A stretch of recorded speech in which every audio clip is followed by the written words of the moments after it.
পার্টির ভারপ্রাপ্ত চেয়ারম্যান দেশনায়ক তারেক রহমান প্রথম থেকেই খোঁজ রাখছেন এবং এই পরিবারের সাথেও তিনি সরাসরি কথা বলেছেন। কিন্তু যতই বলি না কেন, আজকের এই সরকার এই জবাবটা কি দেবে? আসলে এটা বলার কোনো ভাষা নাই। শুধু এটাই বলবো, আর কারো লামিয়া যাতে এইভাবে নিজের লজ্জা ঢাকার জন্য নিজের গলায় ফাঁস না নিতে হয়, নিজের জীবন দিতে না হয়,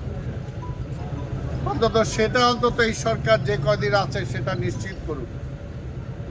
এর চেয়ে বেশি আর কি বলবো? বলার কিছু নেই।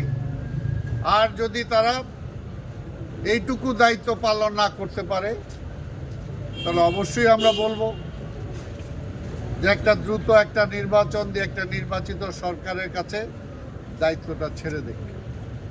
তাহলে অন্তত একটা জবাবদিহিতা থাকবে।